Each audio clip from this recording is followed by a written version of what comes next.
No, please, don't call. I will be fine, I promise. At 11:43 p.m., the cat started screaming. Senator did not scream. In 2 years, he had never screamed. But tonight, every hair on his body was standing in a direction hair had never been intended to go. Diane opened the front door. Dark hallway. The building light had been out for 3 days. And then she heard it from next door, a quiet, struggling sound. The kind of sound a person made when something was very wrong and they did not want anyone to know it. She tried the handle of apartment 4B. The door swung open. Her neighbor was on the kitchen floor. Conscious, barely. And the first thing he said to her was, "Do not call an ambulance." She had lived next to this man for 3 weeks. She knew his name was Mr. Park. She knew he paid 3 months' rent in advance with a cashier's check. She knew his shoes were Italian. She did not know that she was sitting on that kitchen floor next to one of the most powerful and most hunted men in the entire Pacific Rim. Senator already knew. Senator had known since Wednesday. This is Chicago. November. A 34-year-old single mother with a legal brief due Friday, a travel mug of cold coffee, and a 6-year-old daughter who recently corrected her kindergarten teacher about Pluto. And in apartment 4B, a man with unpacked boxes, a condition nobody in the building knew about, and people looking for him who were getting closer to Kenmore Avenue every single day. The only early warning system in the entire building was 4 pounds of orange fur with amber eyes. And he had already decided what he was going to do about it. This is the story of a cat who found a man who needed finding, a woman who sat on a stranger's kitchen floor at midnight and stayed, a 6-year-old who saw everything before the adults did, and a bowl of groundnut soup that started something nobody planned. What does it take to make a home out of an ordinary building on an ordinary street when the man on the other side of the wall is anything but ordinary? But before we go any further, if you are new here, welcome to Bloom and Glow, the channel where stories meet the world and nobody lives the same way they arrive. If this kind of story is what you came for, hit that subscribe button right now. Tap the like on this video, turn on your notifications so you never miss a single drop from Bloom and Glow, and tell me where in the world are you watching from and what time it is where you are. Drop it in the comments. I want to know how far this story travels. I read every single one. Now, let's go. Now, sit tight. Because this story? This is the story of a woman who thought her biggest problem was a cat who knew how to open a refrigerator, and had absolutely no idea that the man on the other side of her wall was one of the most powerful and most hunted men in the entire Korea, and that the only thing standing between him and a very bad Tuesday was 4 pounds of orange fur with amber eyes and absolutely zero fear. Let's go. The thing about Chicago in November is that it does not ask for your permission before it decides to be brutal. The wind comes off Lake Michigan like it has a personal grudge. It does not whistle. It does not blow. It arrives, sharp, deliberate, and completely indifferent to the fact that you forgot your scarf, that your coat has a broken zipper, or that you are a 34-year-old single mother standing on the L platform at 7:48 in the morning holding a lunchbox shaped like a dinosaur, a tote bag leaking papers from a legal brief you still have not finished, and a travel mug of coffee that went cold somewhere between apartment 4A on Kenmore Avenue and the rest of your entire life. This was Diane Osei's Tuesday. Diane was not a woman who complained. She had decided this about herself somewhere around the time her daughter was 2 years old and her husband decided that marriage, fatherhood, and the general concept of staying were all optional, and had exercised that option with impressive enthusiasm. Since then, Diane had completed her paralegal certification, talked herself into a job at Harrington and Cole on Michigan Avenue, negotiated her rent down $40 a month through sheer determination and a very well-written email, and raised, largely without incident, the most remarkable 6-year-old in the entire city of Chicago. Possibly the world. She was biased. She was also probably right. Her daughter's name was Zuri. Zuri Osei was 6 years and 4 months old, 4 feet tall in her light-up sneakers, and possessed of the kind of intelligence that made adults instinctively check whether they had said anything embarrassing in the last 5 minutes. She wore her hair in 2 puffs that her mother spent 23 minutes arranging every morning. She carried a backpack printed with planets and had recently informed her kindergarten teacher, Mrs. Delgado, that the solar system display above the classroom door was inaccurate because it did not account for dwarf planets and that Pluto deserved better. Mrs. Delgado had called Diane that evening. Diane had been incredibly proud and incredibly tired at exactly the same time, which was a feeling she had come to understand was simply called motherhood. The other resident of apartment 4A on Kenmore Avenue, the one who paid no rent, contributed nothing to the utility bills, and somehow remained the most beloved member of the household, was a large, orange tabby cat named Senator. Senator had arrived 2 years ago in the form of a small, wet, yowling catastrophe on the fire escape during a thunderstorm, and Zuri had opened the window before Diane could say a single word, gathered the animal into her arms with the confidence of someone who had been expecting exactly this, and announced, "His name is Senator because he looks like he is about to make a speech." Diane had looked at the cat. The cat had looked at Diane. Zuri trusted Senator completely and without reservation. "He knows things," she told her mother regularly, with the matter-of-fact certainty of a child who has not yet learned to be embarrassed by the truth. "He's a cat baby," Diane would say.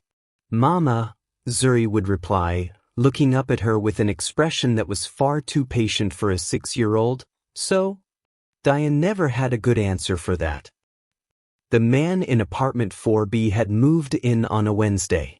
Diane knew it was a Wednesday because she had been working from the kitchen table, surrounded by the controlled chaos of legal documents and Zuri's crayon drawings and a bowl of jollof rice she kept forgetting to eat, when she heard the sounds of furniture being moved through the wall. Not the sounds of a normal person moving furniture. The sounds of furniture being moved by people who were very quiet in a way that took obvious effort. Deliberate quiet. Professional quiet. She had looked up from her laptop. Looked at Senator. Senator was already looking at the wall. She had gone back to her brief. The man himself she did not see until Thursday evening. She was coming up the stairs with 2 bags of groceries from the H-Mart 3 blocks away. She had started going to H-Mart after Zuri declared that she preferred Korean pear juice to any other juice on earth, a preference that was costing Diane approximately $4 more per week than she had budgeted for juice, when the door to 4B opened. He was tall. That was the first thing she noticed. The second thing she noticed was that he was wearing a suit at 7 p.m. on a Thursday that cost more than her monthly rent. The third thing she noticed was that he had a face that was, and she immediately told herself to stop noticing this, extraordinarily well arranged. He noticed her at the same moment. There was a pause. "Hi," Diane said, because she was a functional adult human being and this was a normal thing to say. He looked at her with eyes that were dark and very still and gave absolutely nothing away. Then he said, "Good evening," in English that was precise and unhurried and slightly formal, the way someone speaks a language they learned with great deliberateness rather than accident. Then he went back inside and closed the door. Diane stood in the hallway holding her groceries. "Okay," she said to no one. She went inside. She fed Zuri. She fed Senator. She ate her reheated jollof rice standing over the kitchen sink because the table was still covered in legal briefs and she had not solved that problem yet. She did not think about the man in 4B at all. She thought about him a little. Just the suit. The suit was objectively notable. She was human. His name, she learned from Mrs. Kowalski on the 2nd floor who knew everything about everyone and felt a civic duty to share, was Mr. Park.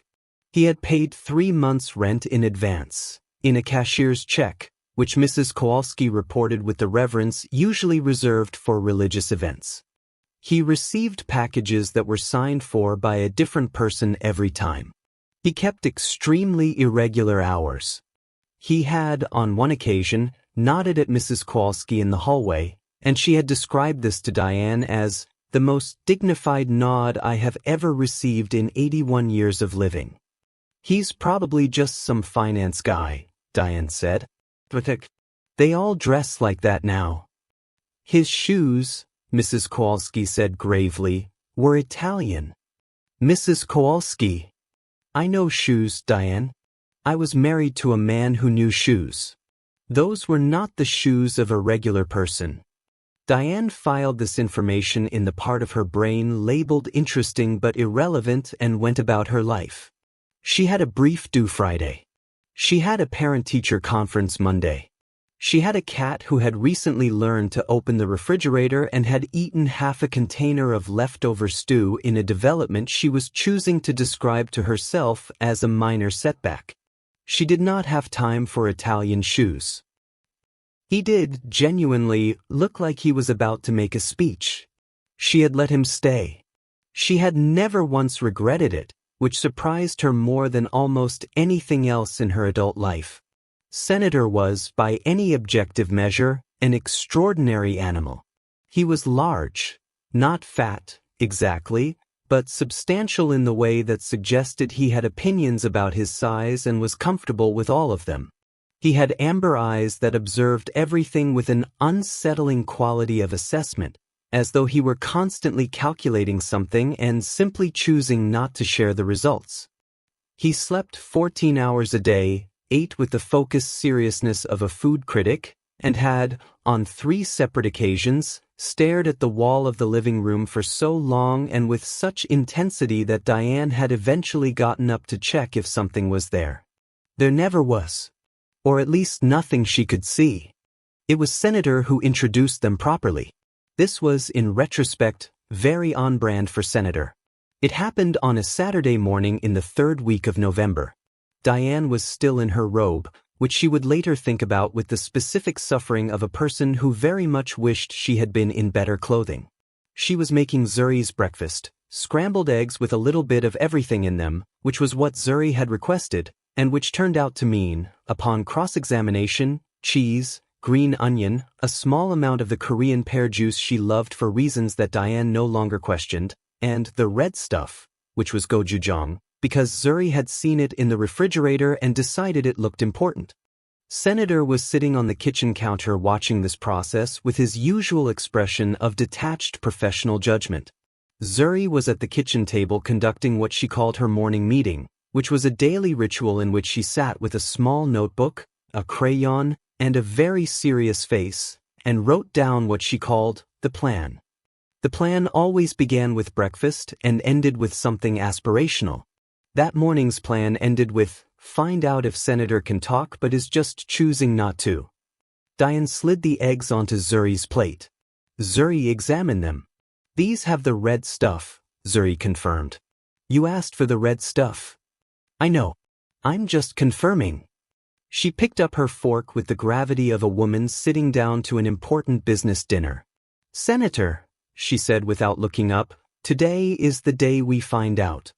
Senator jumped off the counter, walked to the front door, and sat down. Diane looked at him. "You're not going anywhere, Senator." Senator looked at the door. "We are not doing this today." Senator continued looking at the door. "I have a brief." Senator turned around, looked directly at Diane, and made a sound. It was not a meow. It was something more pointed than a meow. It was a sound that a cat makes when it has identified a problem and has calculated that the most efficient solution is to alert the nearest available human through the application of targeted audio pressure. Zuri looked up from her eggs. "Mama," she said with enormous calm, "he needs to go out. He's an indoor cat." "He needs," Zuri said, setting down her fork with the patience of a diplomat, "to go out." Diane stood there for 3 full seconds, holding a spatula, in her bathrobe at 8:40 on a Saturday morning. She opened the door. Senator walked out into the hallway with the purposeful energy of a man who has a meeting. He went directly to the door of apartment 4B. He sat down in front of it. He looked at Diane over his shoulder. "Senator," she whispered. He looked back at the door. "We are not knocking on that man's door." Senator reached up and scratched the door. Twice. 3 times. The door opened. Mr. Park stood in the doorway. Diane's entire nervous system immediately registered, also in a robe. This was somehow worse than the suit. He looked down at Senator. He looked up at Diane. His expression moved through several things very quickly: surprise, assessment, and something that might, in a lesser man's face, have been confusion, but in his face looked more like a very controlled recalculation. "Good morning," Diane said, clutching her spatula. "I am so sorry. I don't know why I'm Diane. From next door.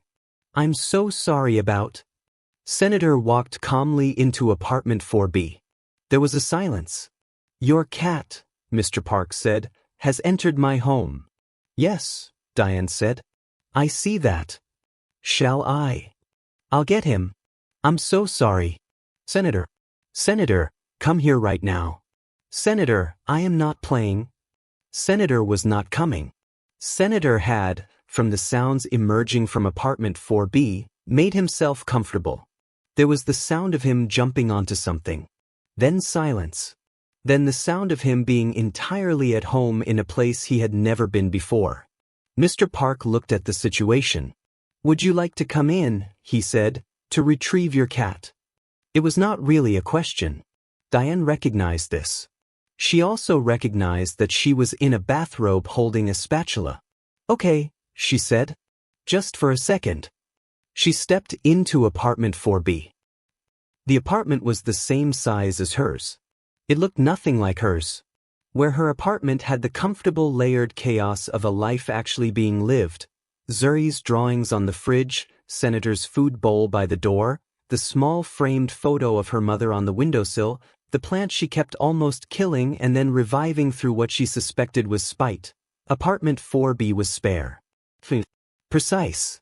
Almost architectural in its emptiness. There was a desk with a laptop and a phone and nothing else on it. There were no personal items visible. There were 2 boxes in the corner that had not been unpacked. On the kitchen counter there was a single electric kettle, a box of green tea, and a row of prescription medications that she was absolutely not looking at. Senator was on the couch. Sitting. Looking at the man. The man was looking at the cat. "He does this," Diane said, mortified, stepping toward the couch. I don't know what his criteria are. Sometimes he decides he likes somewhere and that's just." "It is fine," Mr. Park said. She looked at him. He was watching Senator with an expression that was, and this stopped her, not irritated. Not impatient. Something quieter than that. Something that looked, very briefly, like the face of a person who had not had company in a long time and had not realized, until this moment, that this was something they noticed. Senator slowly walked across the couch and settled directly next to Mr. Park, tucking himself against the man's side with the authority of someone completing a task. They both looked at the cat. "He's never done that before," Diane said softly. "With a stranger." Mr. Park said nothing. He looked at Senator for a long moment. Then he said very quietly, "I had a cat. When I was young. He died. Long time ago." Diane did not say anything. There are things people say in which the actual content is not the thing they are really saying, and she was smart enough to hear both. "I'm sorry," she said. He looked up at her. "Thank you." They stood there, on opposite sides of his living room, with Senator between them, and the November light coming through the window that looked out onto Kenmore Avenue, and the sounds of the city continuing entirely without their permission. "I'm Diane," she said again, because she had said it in the hallway but she wanted to say it properly this time. "I know," he said. Then he stopped. The smallest, most controlled version of embarrassment crossed his face. "Mrs. Kowalski." Diane almost laughed. She controlled it at the last second. "She told you about me?" "She told me about everyone." "Of course she did." There was the smallest change in his expression. Not quite a smile. But the shadow of one, in the corner of his mouth, just for a second. Gone before she could be sure she had seen it. "Park Jun-ho," he said and inclined his head slightly. "Diane Osei." I know, he said again. And this time, she definitely saw it. Something just briefly at the corner of his mouth. She retrieved Senator. She apologized twice more. He said it was fine. Then looked at her in a way that suggested that saying things more than once was unnecessary. She went back to 4A. She finished making breakfast. She sat down across from Zuri, who had nearly finished her eggs and was adding something to her morning meeting notebook. What are you writing? Diane asked. New plan, Zuri said without looking up. What new plan? Zuri looked up at her with those eyes that saw everything. Senator made a friend, she said simply. Then she looked at Senator, who had followed Diane back in, jumped onto his chair at the kitchen table. He had a chair. Diane had accepted this, and was now washing his face with the satisfaction of a man who has completed a successful morning's work. He's not a friend, Diane said. He's our neighbor. Mama, Zuri said, going back to her notebook, same thing. 3 things happened in the week that followed. The first was that Senator began going to 4B regularly, sitting in front of the door and making his pointed non-meow sound until Diane let him into the hallway, at which point he would scratch at 4B and wait. Park Joon-ho always opened the door. Always let the cat in.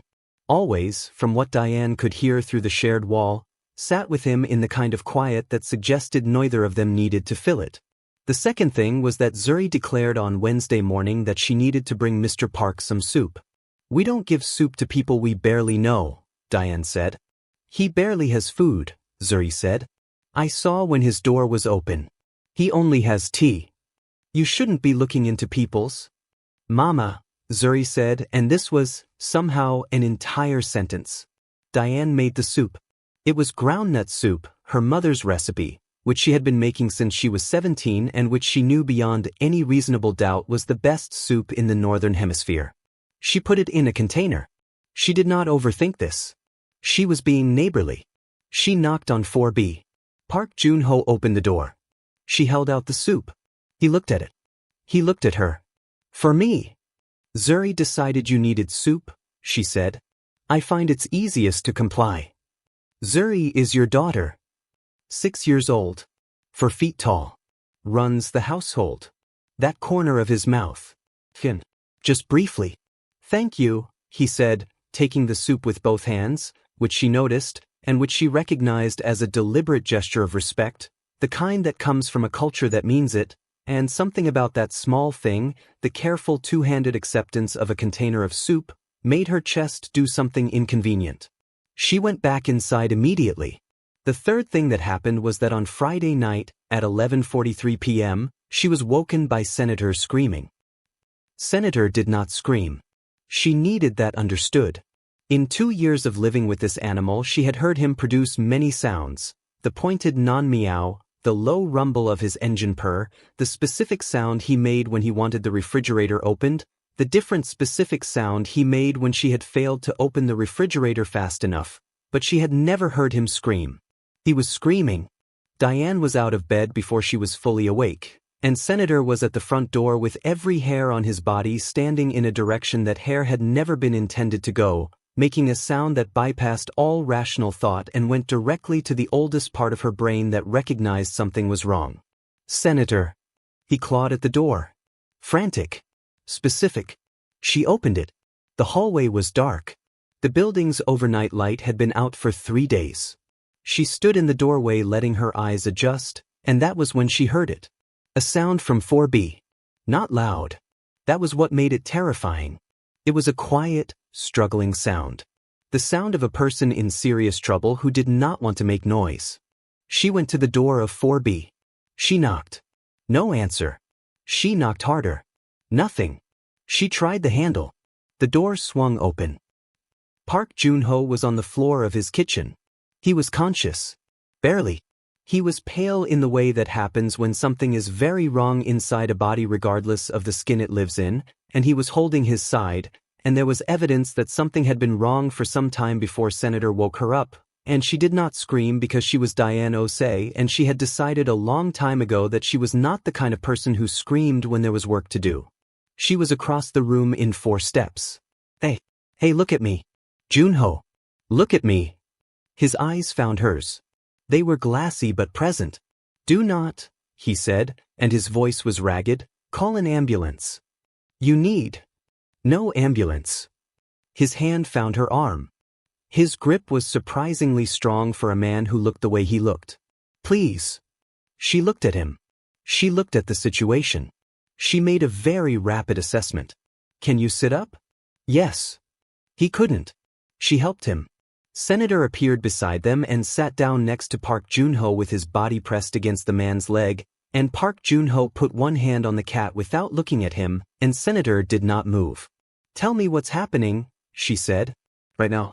I need to know how bad this is." He looked at her for a moment. That still, assessing look.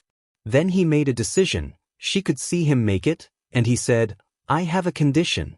It flares. I did not expect it tonight. My medication is—" He stopped. Breathed carefully. "The bathroom cabinet." She was up and moving. The medication was there, 3 different bottles, the names of 2 of which she recognized from legal work she had done for a medical malpractice case 3 years ago, and that recognition told her more than she wanted to know about the seriousness of what she was looking at. She brought all 3 bottles. He pointed to one. "One of those. With water." She got the water. He took the pill.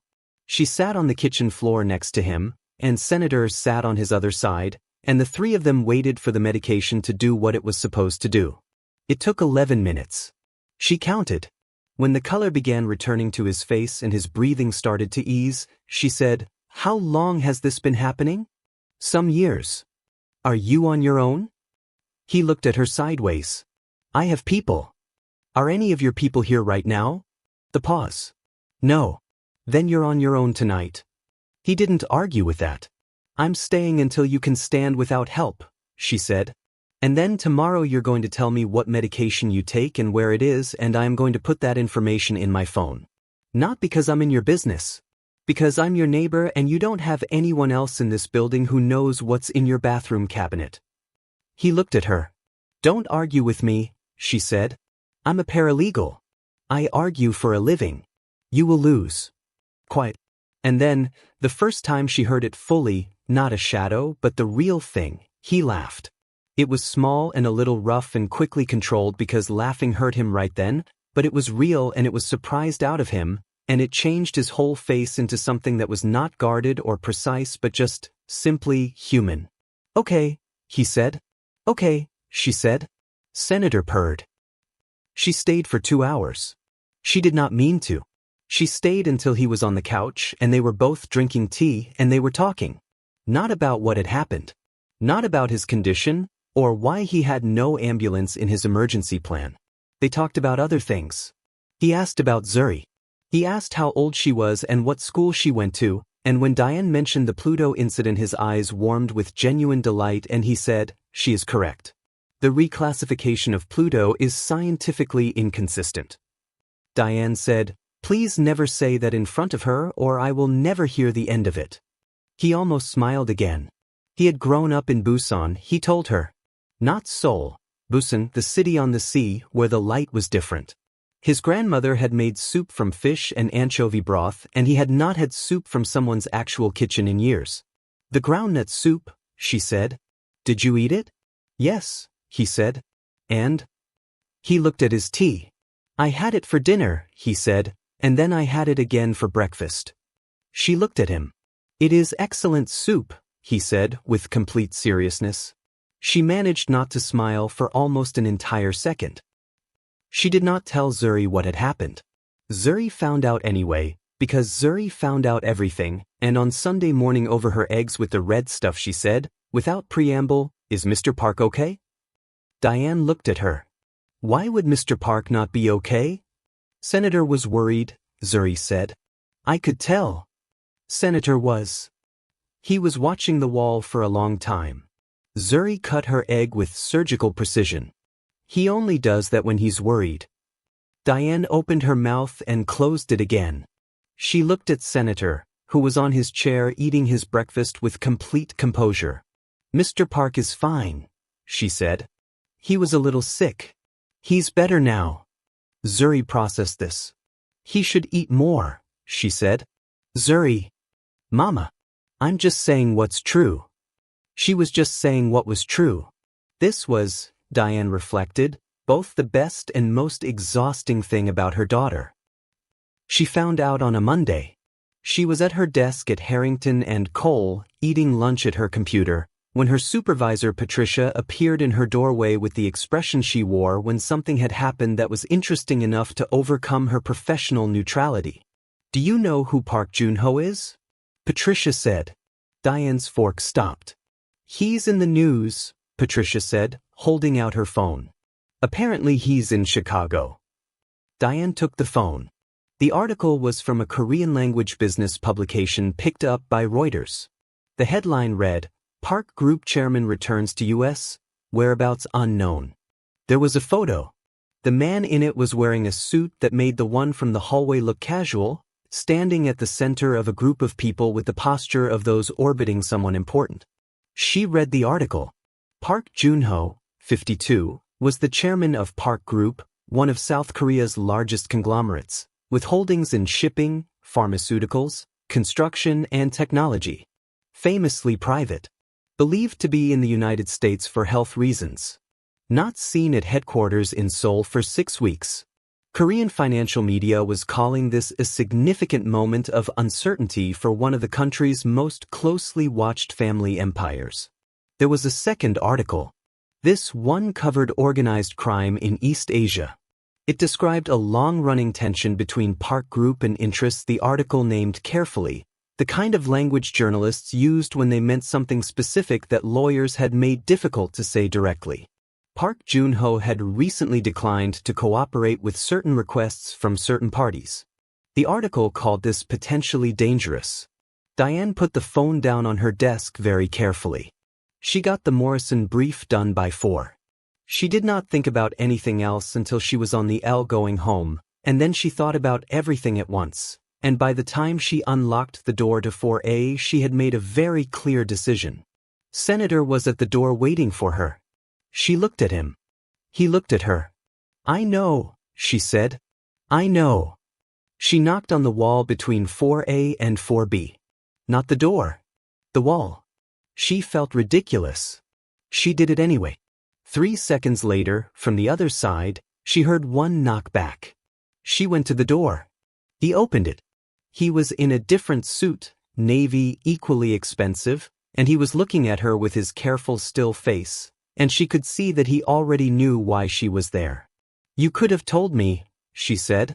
It would not have helped. That people might come here looking for you. You could have told me that. He said nothing. I have a 6-year-old daughter, she said. He looked at her for a long moment. And then something happened to his face that she had not seen before. The face of a person confronting something they had been not confronting for some time. I did not think, he said quietly, that they would find me here. Did they find you here? Not yet. But they are looking. She stood in the doorway. I have made arrangements, he said. I will be leaving at the end of the week. Don't, she said. He stopped. Don't explain, Senator, she said. I'm not explaining, Senator. Senator doesn't need explaining. He looked at her. I'm not asking you to leave, she said. I'm asking you to tell me what I need to know to keep my daughter safe. Because you've been in that apartment 3 weeks, and you had soup from my kitchen, and Senator has apparently adopted you, and I found out today from Reuters and not from you that my neighbor might be in danger, and that is information I needed, Joon-ho. She had used his name. Not Mr. Park. His name. Something crossed his face. Very quick. Very contained. Very real. Yes, he said. You're right. I am sorry. He told her. He told her what she needed to know. That yes, there were people looking for him. Yes, it was related to business she did not need the details of. Yes, he had private security who were present at various points but not permanently stationed because he had specifically not wanted the attention that would create.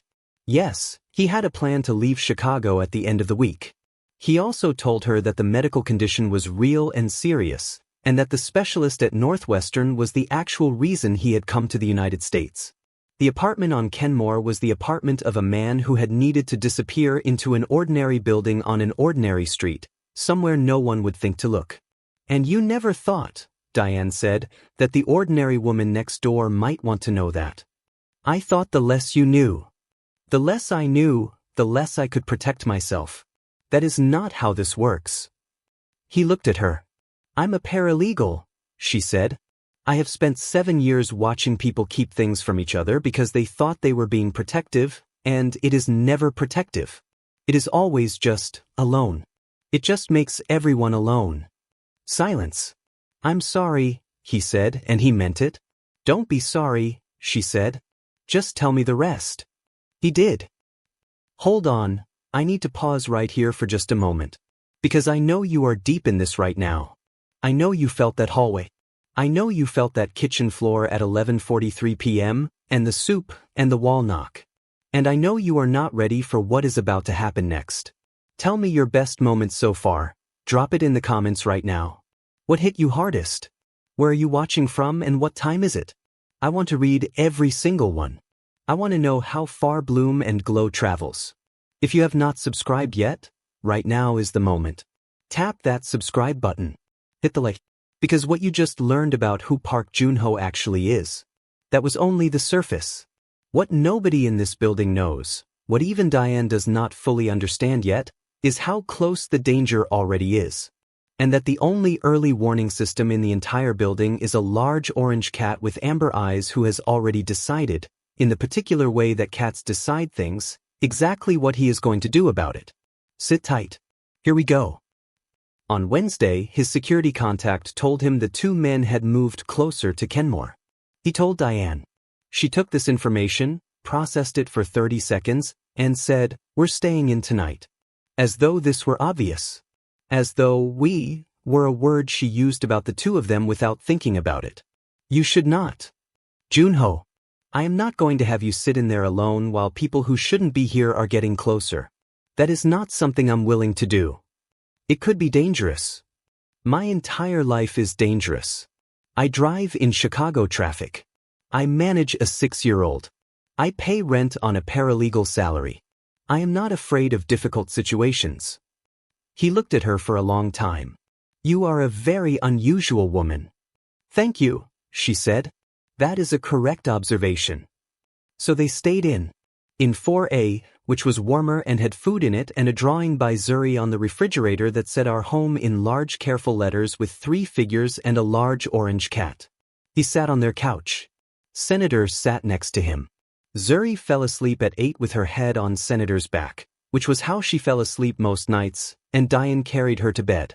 When she came back out, he was looking at the drawing on the refrigerator. She stood in the kitchen doorway. I had a daughter, he said. He said it very quietly.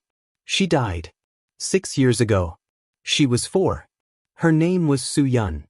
Diane did not say she was sorry, because she knew by now that he did not need that. She crossed the room and sat down on the couch next to him, not touching, not performing comfort, just present. She would have liked Zuri, he said. Yes, Diane said. She sounds like she would have.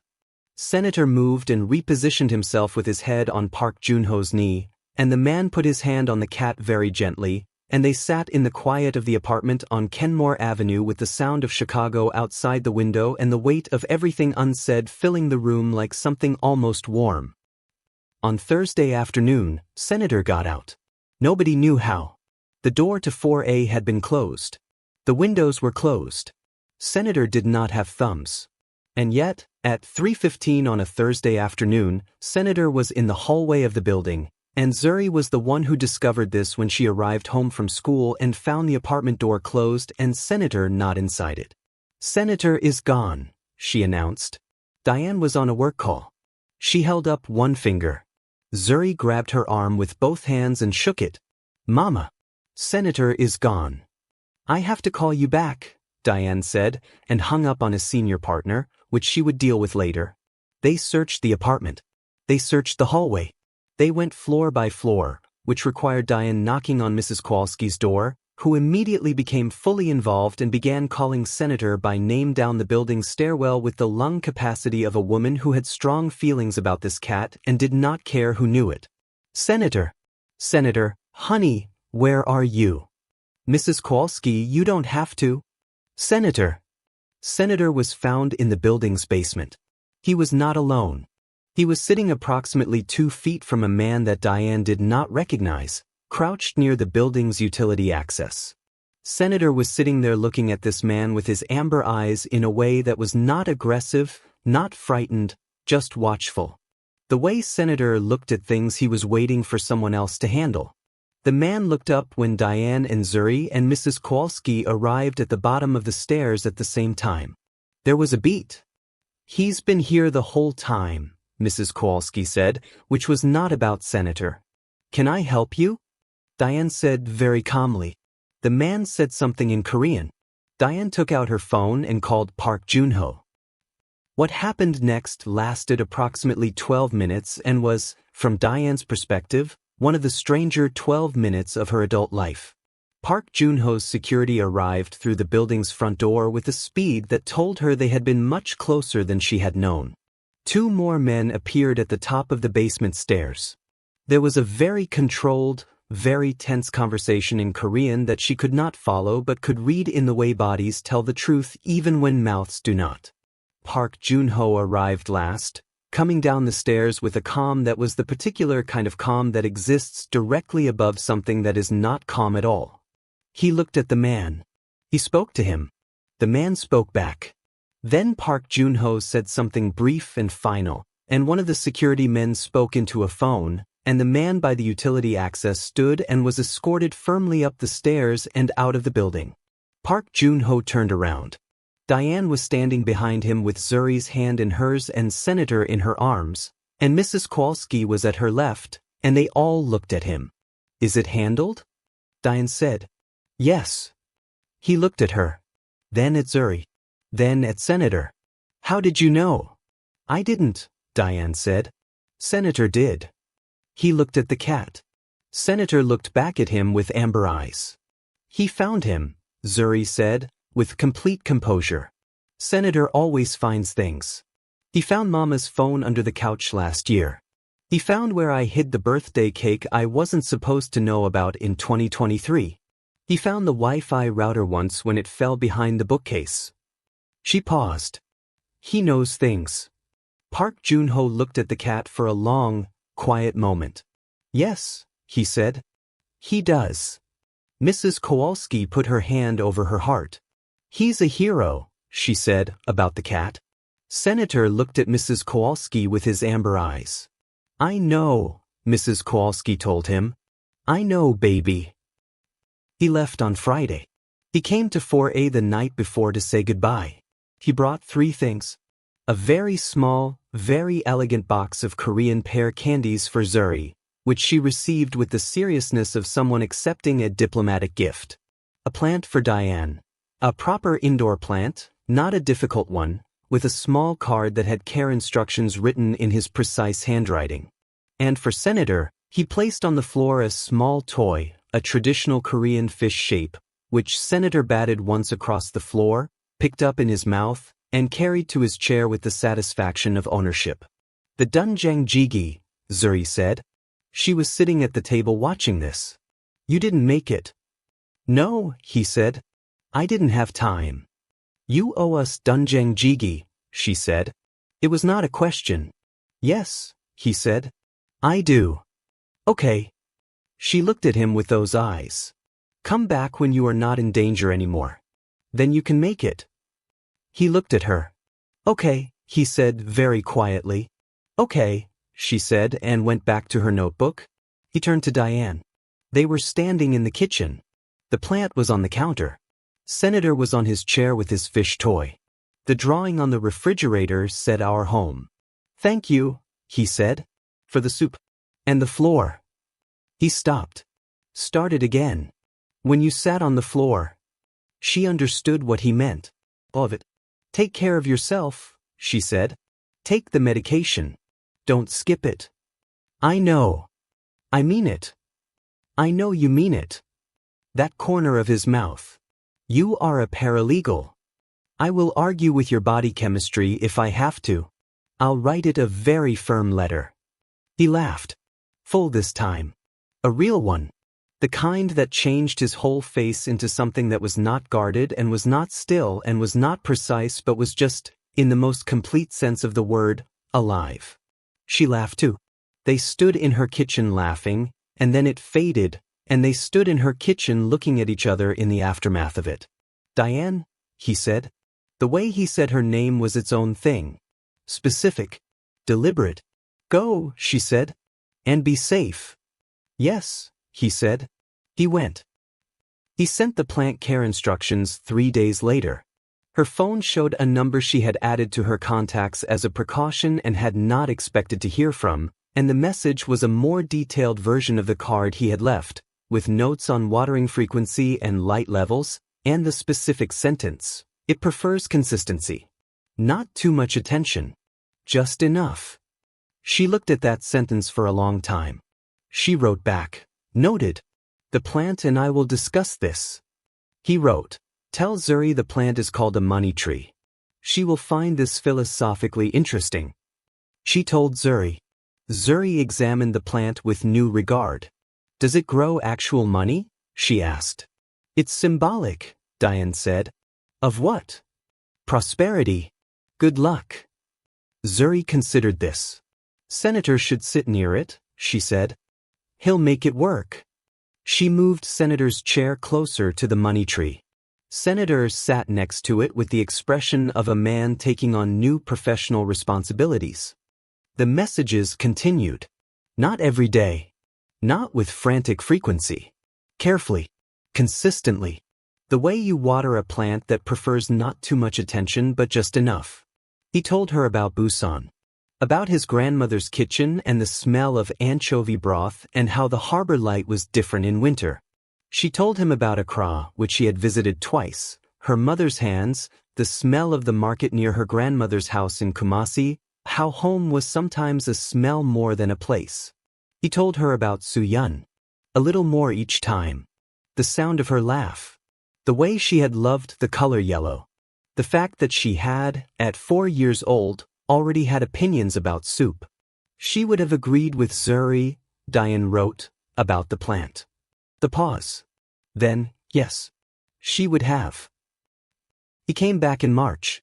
Zuri opened the door before the knock was finished, because Senator had gone to the door 10 minutes earlier and sat there, and Zuri had told Diane, someone's coming, and Diane had said, Zuri, that's not. And then the knock came and Zuri opened the door and looked up at Park Junho with the expression of a 6-year-old who is not surprised at all. You owe us soup, she said. I know, he said. Senator is ready, she said. Senator appeared beside her and looked at him with amber eyes. I brought ingredients, he said. He held up a bag. Zuri turned and walked toward the kitchen. Come in, she said, as though this were an ordinary thing. As though this were simply what happened next. Diane was standing in the kitchen doorway. She had known he was coming. He had told her, carefully, a few days ago, are you free in March? I would like to bring the Dunjang Jigi in person if the offer still stands. She had written back, it stands. She had also deep cleaned the apartment and was not mentioning this to anyone. He looked at her. Hi, she said. Hello, he said, in the way she had come to understand meant considerably more than hello. The kitchen is that way, Zuri said, from the kitchen. They both looked at her. She runs the household, Diane said. I know, he said. I have been prepared. He went to the kitchen. He put his bag on the counter. He began, with the quiet, focused seriousness of a man taught by someone he loved, to make the best soup in Korea. Zuri sat at the table with her notebook and observed this process with the attention she gave to things she considered important. Senator sat on his chair. The money tree was on the windowsill where the light was good. Diane stood at the edge of the kitchen and watched a man in her kitchen making soup and felt, without drama and without complication and without any of the 1,000 reasons she had been telling herself for 4 months were good reasons to be careful, simply and entirely glad. You could help, Junho said without turning around. I'm observing, she said. She always observes first, Zuri told him, as though this were important information. Then she decides. He glanced back at Diane. That corner of his mouth. Both corners this time. Smart, he said. She is, Zuri agreed. I'm right here, Diane said. We know, said Zuri. Senator purred. The soup was, and she would never say this out loud because she was a loyal woman, extraordinary. The three of them sat around the kitchen table on Kenmore Avenue in Chicago in March, with the lake wind doing its thing outside and the city doing its thing around them, and they had doenjang jjigae and groundnut soup because Zuri had decided they should have both, and Senator had his dinner on his chair, and the money tree caught the last of the evening light on the windowsill. It's good, Zuri announced after her first spoonful. Thank you, he said. It's not as good as Mama's, she said. Zuri, Diane said. It's close though, Zuri said generously. It's top 2. I will keep working on it, he said, completely seriously. Good, Zuri said. You should. Diane looked at her daughter, and at the man across the table having the most earnest possible conversation about soup rankings with a 6-year-old, and at Senator on his chair, and at the drawing on the refrigerator that said our home, and she thought about all the ways that life moves, not in the directions you plan, not through the doors you expected, but through the unexpected ones, the ones you didn't know were there until something, sometimes a brief, sometimes a plant, sometimes a large orange cat with amber eyes and absolutely no fear, pushed you gently toward them. More soup, she asked. Please, he said. She served him more soup. He accepted it with 2 hands. The city went on outside the window. Senator purred. Zuri added something important to her notebook. The money tree stood in the light. And that, every bit of that, was exactly enough. This story taught us that help doesn't announce itself. Sometimes the most important thing that will ever happen to you arrives as an inconvenience. A cat in the hallway, a wrong knock, an open door at the wrong moment. The thing you didn't plan for is frequently, if you are paying attention, the actual turning point. It taught us that being powerful and being lonely are not opposites. Park Joon-ho had resources and security and a conglomerate and Italian shoes. He also had an empty apartment with unpacked boxes and no one in the building who knew what was in his bathroom cabinet.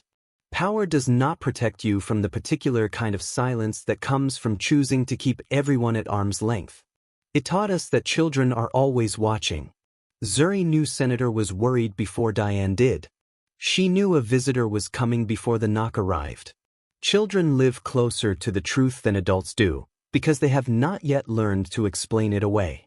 If there is a child in your life trying to tell you something, through their questions, their drawings, their notebooks, their quiet, listen. They are usually correct.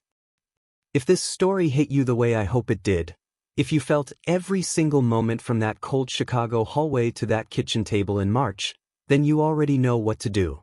Hit that like button right now. Subscribe to Bloom and Glow if you are not already part of this family, because we have more stories coming. Stories where love is fierce and culture is power and nobody folds under pressure without a fight. Stories that will make you laugh and then sneak up behind you with something real. Turn on your notifications so you never miss a drop. Share the story with someone who needs it. Someone navigating something hard. Someone who forgot that the unexpected door might be exactly the right one. Someone who needs to be reminded that home is not where you come from, it is what you choose to build.